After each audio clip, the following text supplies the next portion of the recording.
This past week, one of the things that have been on my mind is how we use our words, right? That our words affect people. And we've been watching this in the news, how our leaders have been saying stuff, and it's been affecting our community, and people are responding back in negative. And so as I've been thinking about that and pondering on that, just reflecting on how do we as followers of Jesus use our words? How do we communicate in a way that honors Jesus? We can't control what other people say, but we can control what we say. And so I want to draw your attention to Philippians 4. And I'm not really good with sermon titles. That's one of the things I hate, trying to put a title on my sermon. That's why I go through books of the Bible. I just give you the text, and that's about it. But so my title for this morning's sermon is Garbage In, Garbage Out. And so, and that's what we're going to be looking at. So Philippians 4, I'm going to read from verses 4 down through verses 9. It says, "Rejoice in the Lord always. Again, I will say, rejoice. Let your reasonableness be known to everyone. The Lord is at hand. Do not be anxious about anything, but in everything by prayer and supplication with thanksgiving, let your requests be made known to God. And the peace of God, which surpasses all understanding, will guard your hearts and your minds in Christ Jesus. Finally, brothers, whatever is true, whatever is honorable, whatever is just, whatever is pure, whatever is lovely, whatever is commendable, if there is any excellence, if it is worthy of praise, think about these things. What you have learned and what you've received and what you've heard and what you've seen in me, practice those things, and the God of peace be upon you."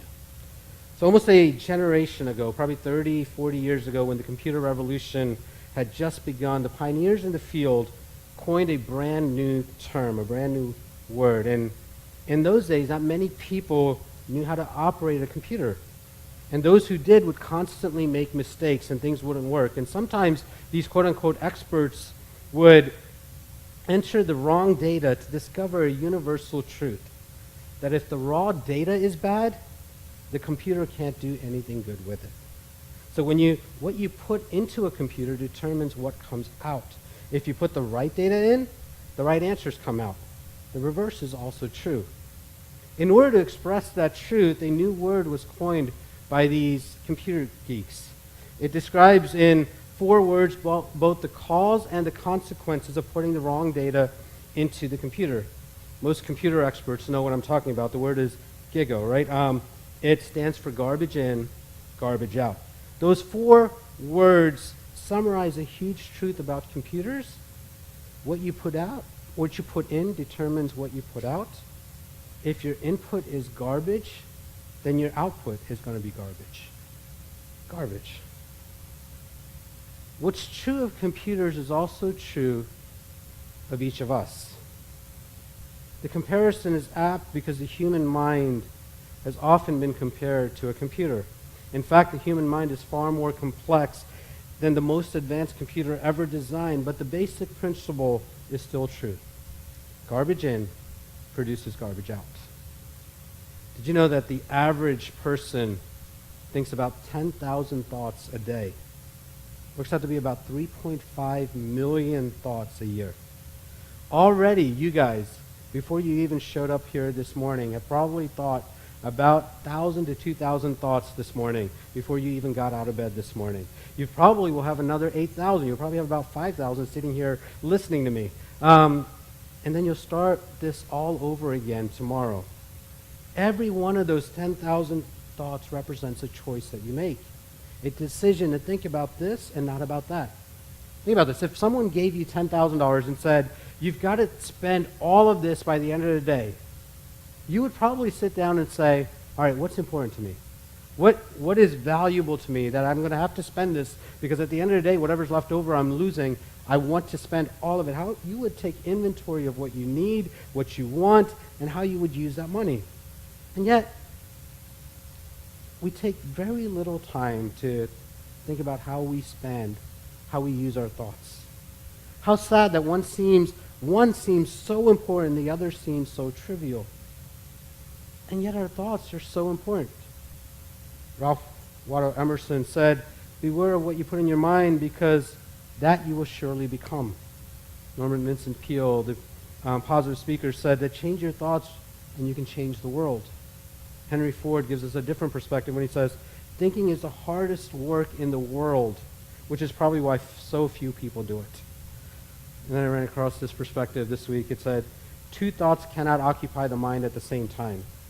So the choice is ours whether our thoughts are going to be constructive or they're going to be destructive.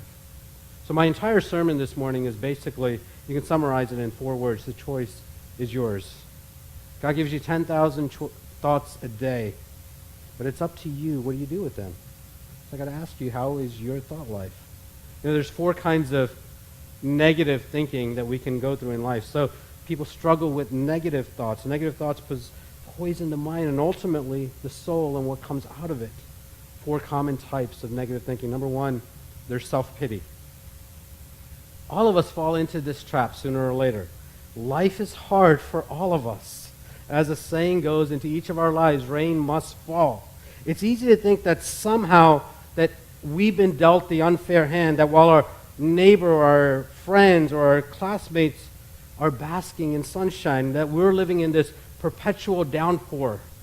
That self-pitying person says, you have no idea what I'm going through. You try putting yourself in my shoes for 24 hours and you will see the horrible stuff I go through. Self-pity. But on the other side of that is blaming. This is the other extreme. Blaming is to always find a scapegoat for the problems that you go through. You can't face life on your own, so you find another person who seems to be the source of your problems. It could be your husband, it's his fault. It could be your wife, it could be your children, it could be your parents, it could be a friend, it could be a neighbor, it could be your boss, it could be someone at church, it could be me, hopefully not me. But blaming is dangerous because it leads to perpetual victimhood.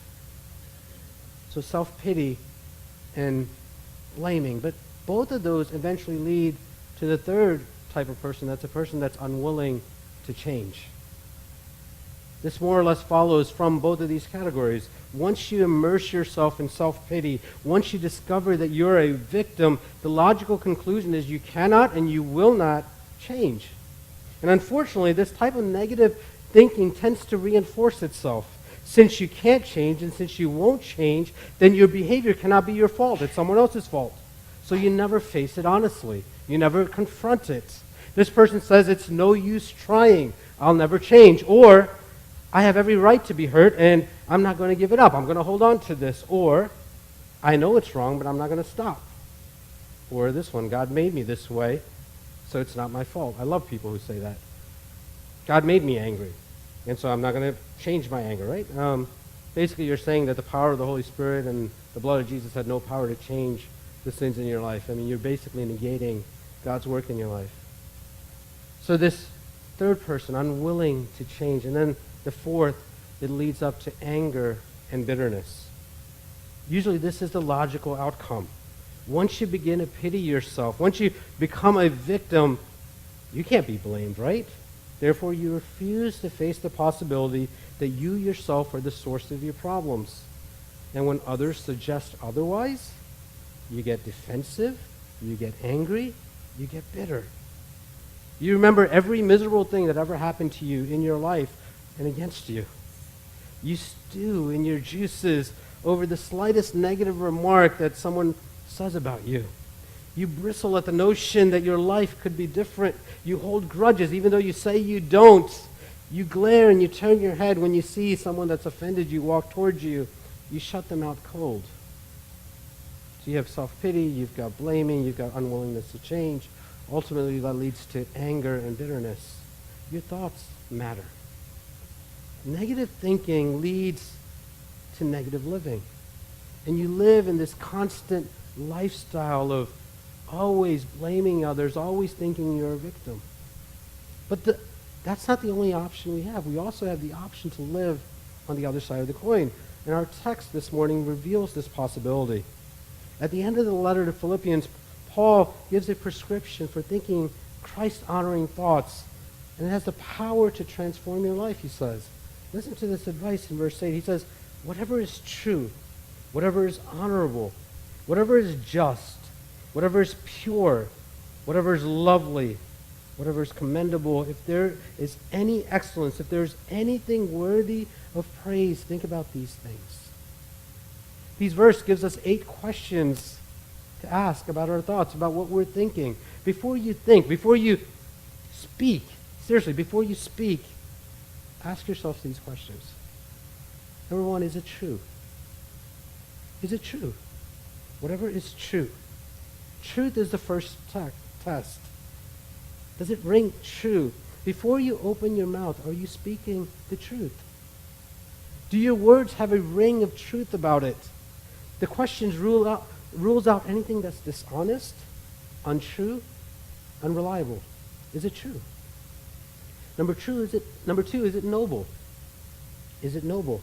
The word noble there means honorable, worthy of reverence and attention. It refers to something that's majestic, something that's awe-inspiring. One person translates it as noble seriousness. The word is used in another place to describe the proper qualities of someone who leads a church, an elder. Is your thought life honorable? Do you ponder on things that are noble, of serious purpose? Or do you dwell on the frivolous, on the trivial? Do you constantly dwell on things that you can't change? Number 3, is it right? Whatever is right. This means in conformity to God's standards. Not, is it right in my eyes? It could be right in your eyes, but it might not be right in God's eyes. Not if it is right in the eyes of others. Is it right in the eyes of God? If your thoughts were broadcast for the entire world to hear, would you be ashamed? Would you be embarrassed? Or would Jesus be honored? If others knew what you were thinking, what would they think of you? Number 4, is it pure? Is it pure? The word means undefiled, chaste, clean, holy. It touches the whole area of moral purity. Is your thought life clean? We used to say, get your mind out of the gutter. If you live in the gutter, don't be surprised that if your mind is covered in slime. Number 5, is it lovely? Is it lovely? Whatever is lovely. The word is only used here in the New Testament. It literally means to love towards. The idea is, does it attract loveliness? Like magnet attracts iron. One person translated as, there's those things that grace attracts.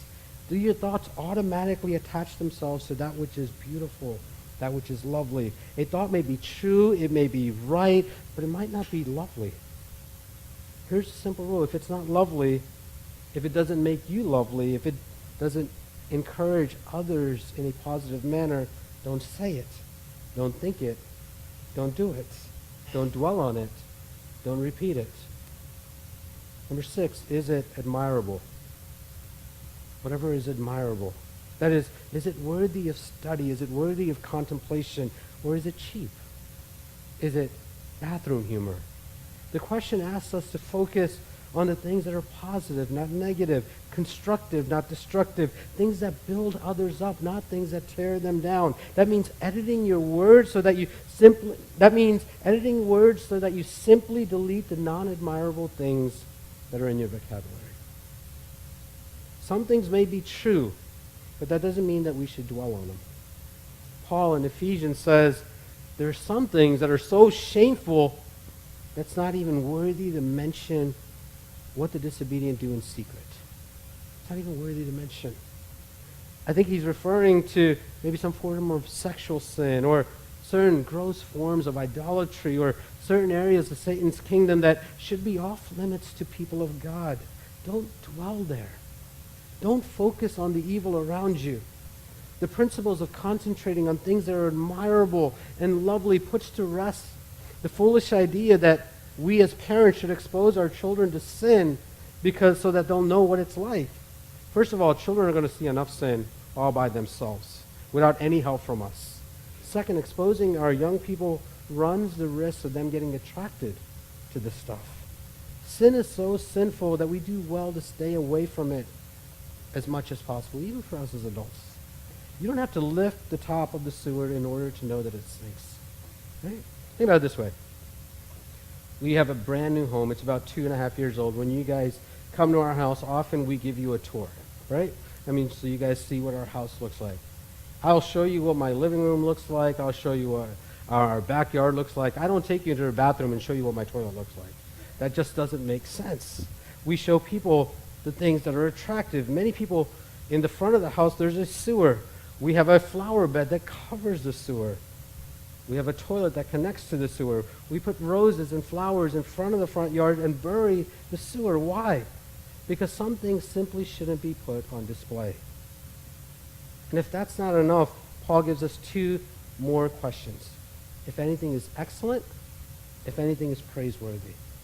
Excellent refers to virtue, and praiseworthy refers to those things that God himself would approve. So here you have two final questions. Is it morally excellent? Number 8, is it something that God himself would approve? Is it morally excellent? Or is it something that God himself would approve? Taken together, these 8 questions point you toward the way of positive thinking. When you think positive, what comes out of you will become words that Jesus would say. It would honor him. Paul says, think on these things. And it's not a suggestion, it's a command. It's in the present tense. Keep focusing your mind on these things. Keep focusing your mind on things that are true and lovely and pure and things that God would approve of. Find the true. Think about it. Find the noble. Think about it. Find the lovely. Think about it. Find the virtuous. Think about it. Do it. Verse 9 says, and the God of peace will be with you. When you do these things, the God of peace will be with you. Those who do these things experience God's peace in their lives. So how do you change your mind? It leaves us with one final area to consider. All of us have to fight the tendency to let our minds dwell on the negative. How do you change your mind? Let me give you some practical suggestions this morning. 4 things. Number 1, analyze your input.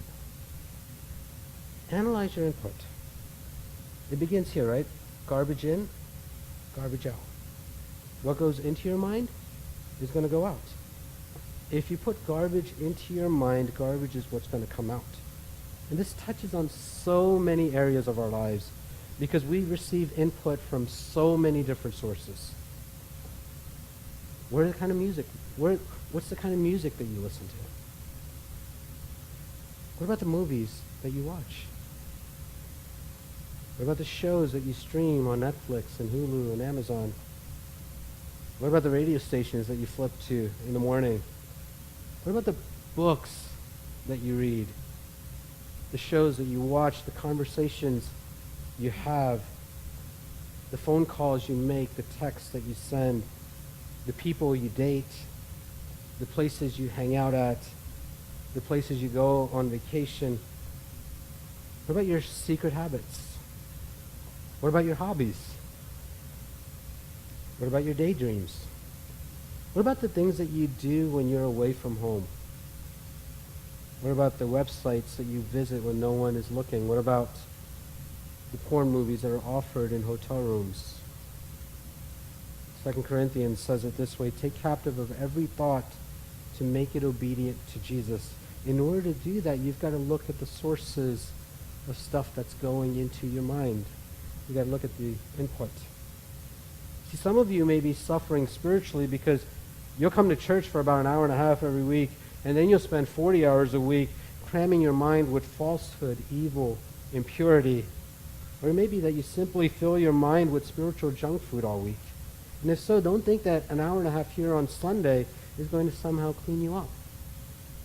Garbage in produces garbage out. Analyze your input. Number 2, change your diet. This is the logical second step. First, find out what you've been putting into your mind, and then make a decision to change. It won't be easy because you've been hooked on trashy websites, cheap TV, trivial conversations, living off of gossip and rumors, but you still have to do it. Listen, let me give you a practical suggestion. If you really want your life to change, find a friend who will hold you accountable. Find someone who will say, hey, those things that you're saying, they don't honor Jesus. Those things that you're doing, they don't honor Jesus. How you spend your money and your time, they don't honor Jesus. Find someone who genuinely cares about your relationship with Jesus and say, would you, brother, would you, sister, hold me accountable because I want my life to bring glory and honor to Jesus. That's what our Bible studies are for. where we would sit and learn and encourage each other to become men and women of God. Lasting change will happen much faster when someone you respect is holding you accountable for your thoughts and your behavior. Number 3, examine the influence of your friends. Examine the influence of your friends. 1 Corinthians 15 says it this way: bad company corrupts good character. Do you know what that means? If you run with pigs, you're going to smell like a pig. If you run with rats, you're going to look like a rat. You become like the people that you hang out with. If you love to party, you're going to have to party with them, or you're going to have to get some new friends. If they love to get drunk, you're going to feel uncomfortable unless you get drunk with them. If they use coarse language, you'll end up picking up their vocabulary. If they're angry at the world, pretty soon you'll become angry at the world. Why? Because they influence you. Pretty soon, they're negative, hostile, critical, filled with self-pity, convinced that the world has cheated them life. Those traits begin to rub off on you. Examine the friends that you're around. So many Christians fall into the trap of thinking that they're there to lift their friends up and don't realize that the friends are actually pulling them down. You need to have friends that you're pulling up, but you also need to have friends that are pulling you up as well. You can't just think that you're going to be doing this by yourself and say, I'm going to reach this person, that person, and pull them up, and you have no one there that can hold you up as well. You need both. You need both in your life. You'll never get a new mind unless you examine your friends and the impacts that they make on your life. And finally, you're not who you think you are, but what you think you are. Remember, you're not who you think you are, but what you think you are. This brings us all the way back to where we started. The King James Version of Proverbs 23 says, as a man thinketh in his heart, so is he. As a man thinketh in his heart, so is he. What you think today, that you'll become tomorrow. Your mind today is the best predictor of your future. If you think you can't, you never will. If you think angry thoughts, angry words are going to come out of your mouth. If you fill your mind with sexual fantasies, your body will find a way to fulfill those sexual fantasies. If you dwell on your problems, those problems will eventually overwhelm you. If you feel like a victim, soon you will become one. If you give way to worry, don't be surprised if you get ulcers. If you think low thoughts, low living is soon to follow. If you expect defeat always, you're probably always going to lose.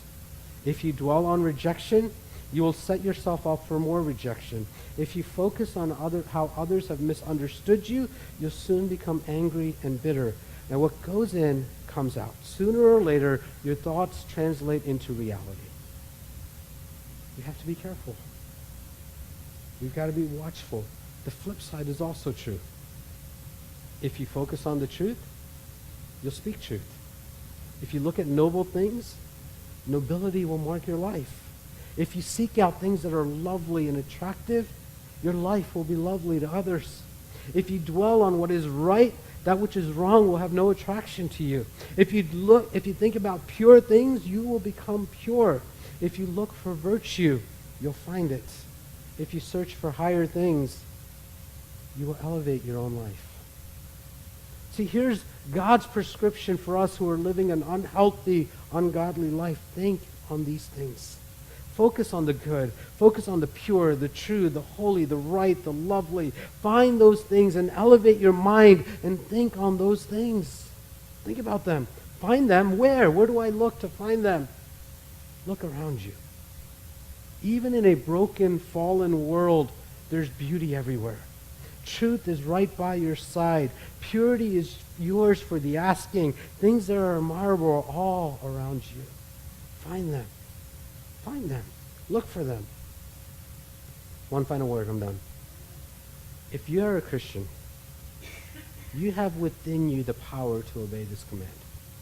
If you're a follower of Jesus, you have within you the power to obey this command. So don't make any excuses that you can't do it. You do. You can literally change your mind if you want to. How? By remembering all that is best is embodied in a person. It's in Jesus. He is the truth. He is the most noble Son of God. He is the standard of righteousness. He is the fountain of purity. He is altogether lovely. He is the admirable Savior.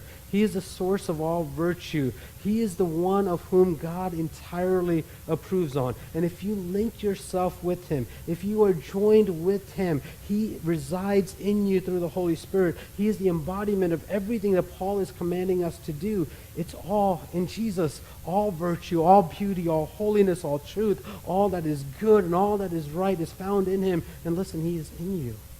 So you have the power to do that. Think on those things. This is not just some abstract philosophy, but it's a call to a personal relationship, an intimate relationship with Jesus. If Christ is in your thoughts, then all these things become true.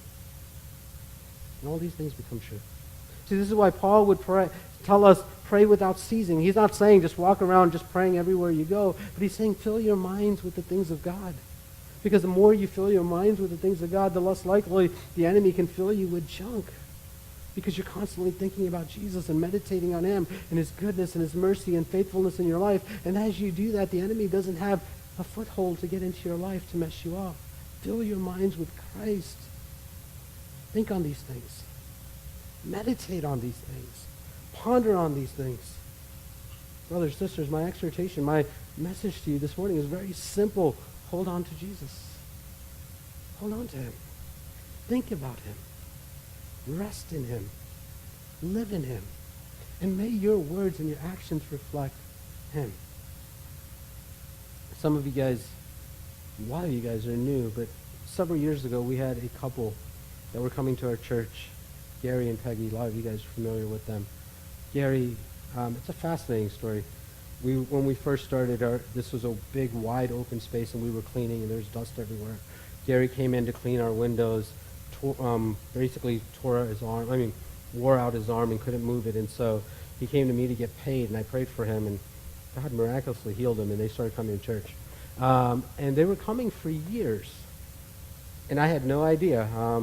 But throughout all these years, they were still addicted to drugs and all sorts of stuff. But you guys who were here, you kept loving on them. You kept encouraging them, kept pouring into them. A few weeks ago, Peggy posted on my Facebook page about how much our church had been a blessing to them, that their lives are 180 different. Why? Because we chose to focus on what God can do instead of where that person was, right?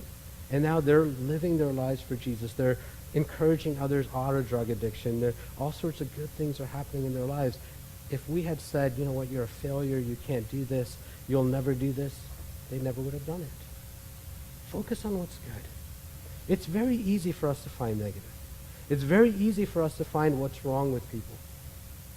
Followers of Jesus, can I encourage you? You have within you the source, the power that can take anything and transform it for good. And if you are around them, if you're around people that are in drastic, dire situations, you know who's there with you? Jesus. And because the very fact that you're there, Jesus is there, that means there's hope. When you walk out of here, when you go to your jobs, you carry Jesus with you. You know what that means? Jesus is at your workplace. That means there is hope at your workplace. When you go to your families, and they might not be believers, and they might not care about Jesus, but because you're there, Jesus is in you. That means Jesus is there. That means there's hope there. We as followers of Jesus can pattern ourselves after the way of the world and be negative and constantly attacking, or we can pattern ourselves after Jesus and say, wherever I go, because Jesus goes with me, I can trust that God is working and God is moving and God can work. We can be people like that. We don't have to be conformed to the ways of this world. We can be different. My encouragement for you this morning is simple. Hold on to Jesus. Rest in him. Trust him. See, if you trust him, he will give you his life. He will be your companion. He will lift you out of the gutter and put you on a solid rock. He will transform your desires. How does he do this? He does this by the magnetic power of his transforming life. As you hold on to Jesus, he pulls you out of the muck, the mire of the old life. He pulls you out from bitterness, out from futility, out from resentment, up from impurity, up from dishonesty, up from selfishness, up from greed, up from pessimism, up from despair, and he gives you his heart and his desire. You want to change your mind? You can. God has put the possibility within your grasp. You don't have to stay the way you are. Hold on to Jesus. Walk with him. Talk with him. Learn of him. Hold on and don't let go of him. Take Christ into your mind. Enthrone him into your mind. Think things that will honor him. And then you'll find it easy at that point to think on these things. Do this and your life will never be the same.